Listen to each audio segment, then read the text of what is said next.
Time for another edition of Bama and Bourbon with Aaron Suttles from Yay, Alabama. I'm Lance Hill for the next round. It is on Roll Tide Pods. Like, subscribe, give us a thumbs up. It's where we talk a little bourbon. We talk Alabama football and basketball. We are previewing WhistlePig. This is the PiggyBack. It's the 6-year, 100 proof, small batch bourbon whiskey. I don't know if this is what we had in LA at the team hotel, Alabama and Michigan Rose Bowl.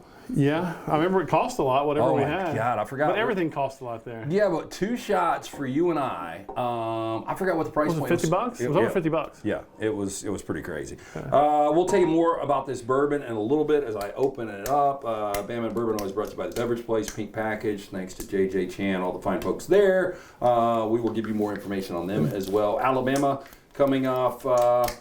What looked to be Saturday, you thought it was kind of one of those sleepy road games coming off the loss to Auburn. You wondered where they would be mentally. 9 minutes to go, they're down in the game, and they end up going away. Yeah. Alabama offense is great. Defense Incredible. Still a little shaky. The offense is the number one offensive efficiency offense in the country right now, but defense is what it is. And if you're at this point in the season and with the bye week right now, this week, you can work on it a little bit, but you are who you are at this point, I feel like, and you're going to have to outscore teams. And nights when you got it, you're probably going to win, and nights when you don't, you're not going to. So, but 5 guys with at least 15 points in that game, and then one of them is not named Grant Nelson. Yeah. Nick Pringle coming off a suspension. How about that? I mean, Pringle, the guy that was averaging 6 points per game, goes for a season-high 17, and so you wondered where his head was going to be coming off the suspension, and obviously – that's a good sign right there for Alabama. But Latrell Wrightsell, a guy that you talked about a couple of weeks ago on Bama and Bourbon, and for him to go for season high 21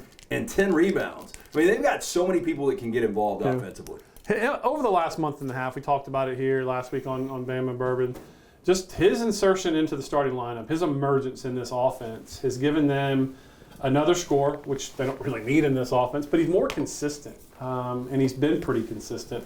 And he's just, I think his confidence is going through the roof. Him transferring in, sort of feeling his way out for the first part of the non-conference. And then once conference has started, his game has risen. And like I said, 5 guys with at least 15 points, and Grant Nelson wasn't one of them. So that just tells you how dangerous this offense is. Yeah, here was the big difference was, LSU shoots 50%, they score 92 points, but Bama throws up 81 shots, LSU only got 60 off. I was talking to my buddy. I thought it was coaching malpractice by that LSU coach. I mean, that white guy that's just wearing them out down low, could not stop him. Why are you playing Alabama's pace? Why are you playing Alabama's pace? Yeah. It made no sense. And the high school coach is going to slow that down, run your offense through the post, limit Alabama's possession, but they wanted to play an up-tempo pace, which Nate Oats loved, and Alabama went over 100 points, for the 7th time this season? Yeah, 7 times they've gone 100. The magic number is apparently Alabama shooting 40% or better behind the arc. They're 12-2 now when they hit better than 40%. Yeah, they're pretty good behind the 3 when they get it going. Yeah, so it's Bama and Bourbon with Yay Alabama's Aaron Suttles. I'm Lance Taylor for the next round. It is on Roll Tide Pods. Like, subscribe, give us that thumbs up. We would appreciate it. Today we are previewing the WhistlePig, the PiggyBack. It's a 6-year. They say born from the signature grains. Other half, it starts with a high corn mash bill, keeping a dash of rye, of course. 6 long years of age in char. Number 3 barrels adds layers of flavor before bottling at 100 proof, so you can keep it 100 whether you choose bourbon or rye. You can sip it neat, shake it in a classic. With its sweeter profile, PiggyBack 100 proof bourbon shines in citrus and sour drinks like their barrel-aged maple bourbon sour.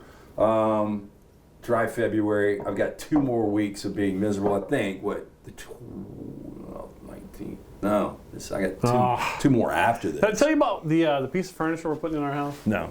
So we're doing a built-in. We got this big, long wall with these huge ceilings. So we're doing a built-in. We're doing it right. It's costing me an arm and a leg. But the inspiration is an old school bourbon locker. It's going to have some metal mesh where you can see the bottles behind it. So it's like an old school liquor locker. So I can't wait to get that in there. That's pretty awesome. Well, this is a great addition to the collection because this is a well-respected bourbon out there that's really not easy to get.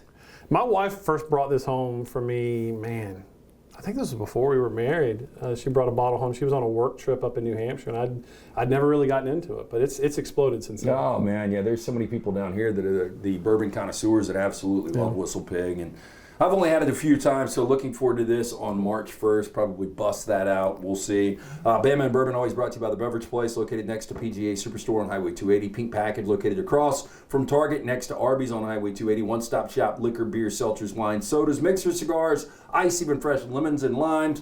They open early, close late. Get in, see Chan, JJ, the fine folks, both locations. We appreciate their support of Bama Bourbon, and you can pick up this WhistlePig right there at either location. Before we get into a little Alabama football and what's going on with Ryan Grubb going to Seattle, Alabama, no game this week. Right. They will play this coming Saturday. They've got a brutal schedule. Their schedule in the second half is tough. You get, Florida twice. You got Tennessee coming to Coleman. You got to play Texas A&M. I mean, it's A&M's just heating up. Florida, you saw what they did to Auburn, up by 29, never trailed in that game. I mean, the SEC's the SEC. And Kentucky, by the way. Yeah, and Kentucky, who is trending in the wrong direction. They are. I fully expect, as we record this, Kentucky's got Ole Miss tonight. I fully expect Kentucky to win that game. And, they've lost 3 consecutive home games. Yeah. They've got to get this thing figured out. They've got way too much talent to not get it figured out. Meanwhile, Tennessee, which I think is the best team in the league, has got 3 conference losses. What are they, 6-3? Yeah. They've already had their bye week. 6-3, which seems unbelievable when you look at the team they have. But that just shows you how tough life on the road in the SEC is. Well, that's like after Kansas lost this week to Texas Tech. I think they're 6-5 in conference now. I think, or 7-4. Anyway, very un-Kansas-like when they dominated and won the Big 12 100 straight years or whatever. So life on the road in college basketball. As we record this, 33 top 10s have lost to unranked road opponents this year. That's the most ever through the history of February, and we've still got 2 weeks to go. Yeah, I mean, we talk about it in football a lot because obviously the 100,000 people in the stadium, but it's probably bigger in basketball, right? The home court advantage. Yeah, I would think so. And, sadly, you've seen Coleman a couple of times this year where you have had a true home court advantage. But if they were ever to get an arena like, you just look at Neville. And you saw how crazy Neville was this past week in Alabama's loss. Yeah. That's a true home court advantage. It really is. And, we've seen it in Cameron Indoor. I don't know if you've ever been there, but I haven't. Tiny. And they're right on top of you. It's those environments make it tough. And you can't help but think it affects in some ways, conscious or not, with the way they officiate the game, too. Oh, it does. And I think in that situation, smaller is better. I do. I think football, bigger is probably better. Yeah. Smaller if they're right on top of you. Yeah. Like I think, Corvallis, when the chainsaws are going off and stuff, and you've got it, what is it, Resnick Stadium, whatever it is. 35,000 with chainsaws on top of you, good. But, football, 110,000 people make a lot of noise. Ton of noise. Go to Baton Rouge on a Saturday. Yeah. Okay, before we get back into the bourbon, we talk a little Kalen DeBoer and Ryan Grubb. How can people get involved? This collective, you guys have got a really good direction. The coaches seem accessible. They seem like they're going a lot of different places, meeting high school coaches, meeting a lot of new people. How can people get involved and jump on board with the collective? yay-alabama.com/fans. It tells you all of our tiers of membership. If everyone in Bryant-Denny Stadium signed up for our base membership, which is $216 a year, that's $21.6 million a year for NIL, which is probably too much. No, well, that would be the biggest. But it would fund every athletic program in the athletic department. I mean, like the biggest collective I've heard, I think Ohio State, the number was like 14 million. I don't know how accurate that is, but I mean, 21 million would be the biggest collective out there. And that's just people doing a base membership, not including top tier donors. So we have the strength in numbers. Crimson Tide fans are passionate. You guys have answered the call since the hiring of Coach DeBoer, but we got some plans for Coach. We're going to try to get him out on the road this spring and summer to get him across the state, and hopefully our members will be able to experience some of that. We're coming up on 2 weeks on Friday when I first heard that Seattle was interested in Ryan Grubb. And, Pro Football Focus, I think, was the first to report it. And I think Ryan Grubb and Kalen DeBoer, what they did in Washington for 2 years, really caught the eye of John Snyder, the general manager, and they bring in Mike McDonald, the defense coordinator of Baltimore, and now the head coach. They had this conversation, and one of the top targets was Ryan Grubb. I was surprised just based on timing, and I know a lot of people are critical of what's going on with that 30-day window. Yeah. Explain it from your point of view, what you've heard possibly inside of the building, and did anybody know that he was actually going to leave. Look, I was with Coach DeBoer twice last week, and he addressed his coaching staff, and he didn't. No one asked him specifically about Grubb or Huff, but he answered in generalities, and it didn't sound as if those guys were going anywhere. So I don't know about the time, and I do know that people have put out that Seattle worked in conjunction with DeBoer to close that window before they announced it. Well, that window wasn't closed till the 11th. Right. The hire was made and leaked before that, so the transfer window was still open. So I don't know if there's any validity to that. I think it's fun for college football fans to scream that the school next door or in your own state is doing something that's not really ethical. I don't know that there's any validity to that because the transfer window was technically still open when all this broke. Oh, and let's not forget there's a window right after spring. So That's if right. these guys are really pissed off and feel like they were held hostage, they can still jump. Yeah, and the only difference there is they can't go in conference. You'd have to go out of conference. But I think you have to have some boundaries in this. But like you said, there's still some movement available if these guys aren't happy after spring practice with the direction of the program and the coaching staff. They're able to go where they want. Well, look, offensive line has been a criticized unit, I should say, for the last few years at Alabama. This Washington crew won the Joe Moore Award given to the nation's best offensive line, and Huff was the guy, the position coach there. So that seems to be kind of a big loss. Seems to be huge.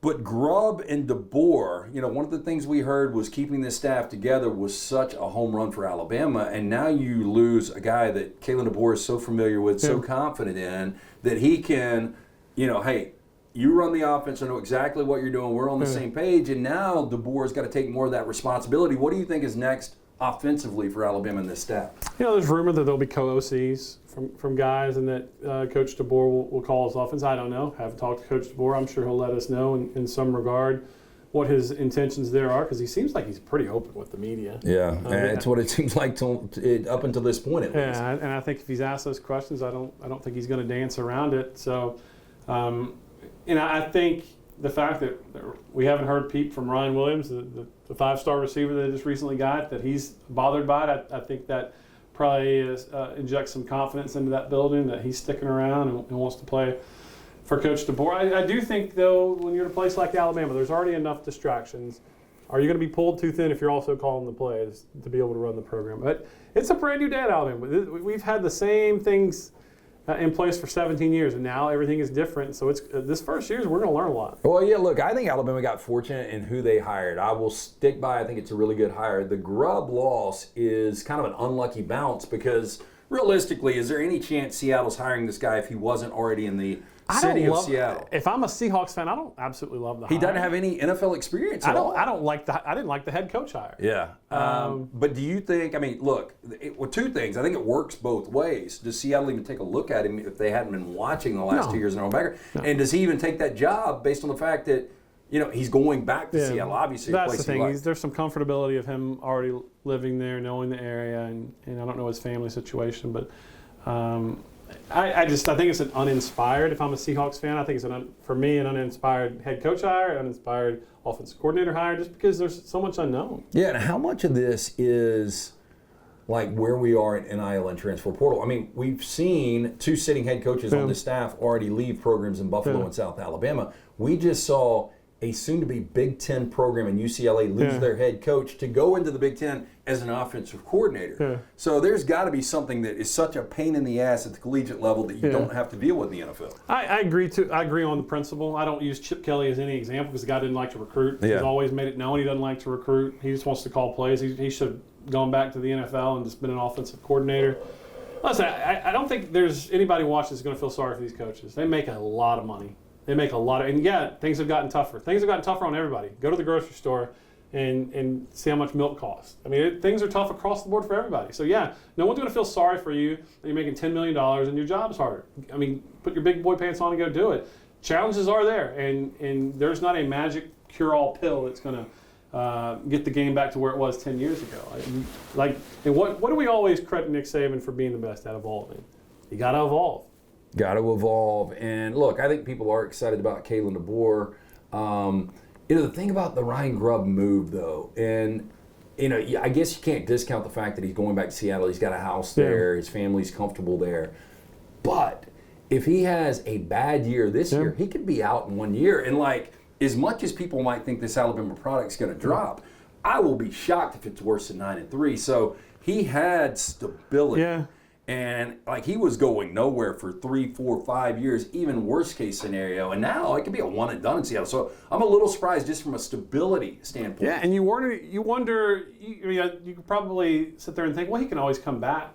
But you wonder where that relationship is now, because because he targeted other guys on Alabama staff. It wasn't just Huff.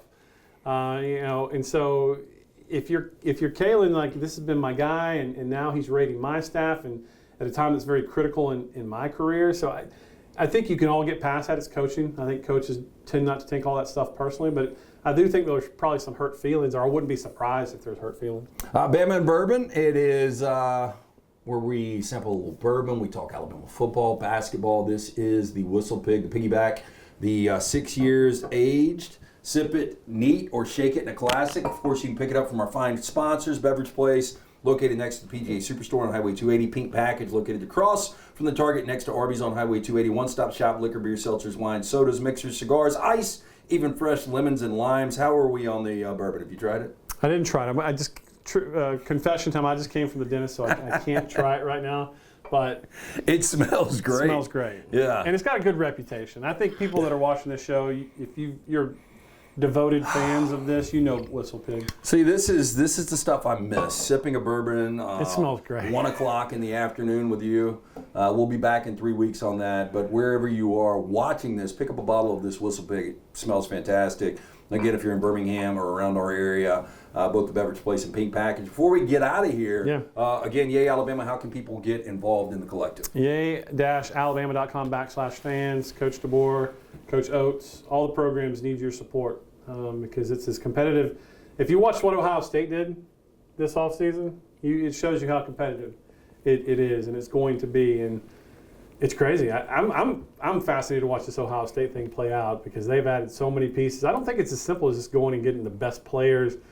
It's got to be a fit at some point. I mean, it's almost. It screams desperation from Ryan. That's what I was about to say. You know, if I'm an Ohio State fan, I'm excited because you get Judkins and you get Will Howard and you get Julian Sayin and you get Chip Kelly and all these things. But at the end of the day, it's all about beating Michigan, playing They pushed the panic button because Michigan's kicking their tail and Michigan won a national championship. Yeah, like if Ohio State would have won that game this year, they would have gotten in the college football playoff. Even in a loss, I don't think you've got the panic nearly where it is right now. No. I am one of those that I don't believe Ryan Day is on the hottest of hot. Like, he's not Billy Napier right now. Coming back this year. I mean, this is a guy that's still during the regular season. Yeah, Billy. With that schedule. That schedule is crazy. Sorry, Billy. That's a brutal. Yeah, on paper might be the most difficult schedule ever going into a season. But the Ohio State thing is going to be fascinating how that thing plays out. It just shows you, though, the NIL world where they're going out, and I think we all live in a world where those players didn't just choose to go to Ohio State out of the goodness of their heart. There's probably some NIL money floating around for that. But it's going to be fascinating to watch. Again, get involved with Yay Alabama. If you're a Bama fan, it's the direction we are heading. Anything we should be looking out for? Next big news? Or are we just getting ready for spring ball? I think everyone at Alabama is ready to be able to officially announce the coaching staff, because even though we've seen some stuff on social media and graphics being made, it is none of the hires outside of Coach DeBoer. Oh, and that's the thing. You know, going back last week, you and our very own Jim Dunaway did National Signing Day. You guys were at the complex and you did a live show. And that's when the different coaches were speaking to the Red Elephant Club. And, you know, I mean, the way Dunaway painted it is every other coach had said, I'm your defense coordinator. So it was almost like Ryan Grubb had to say it. But the clip I saw, I'm Ryan Grubb, I'm your offense coordinator, everybody kind of gets excited about it. It was very definitive, I thought. So I was a little surprised he went that direction. And then 2 days later, he's out. But I don't know what else you do. It's a weird spot. And who knows how it actually went down. Probably only a couple people actually do. But it looks a certain way. There's no way to paint it any other way. It looks bad. Have a great week. We will talk more Alabama basketball, anything going on in Alabama football, of course, the collective, more bourbon. It's Bama and Bourbon, brought to you by Beverage Place, Pink Package, of course. Yay, Alabama. You guys have a wonderful week. Tell your friends, like, subscribe, 2 thumbs up right here on Roll Tide Pod.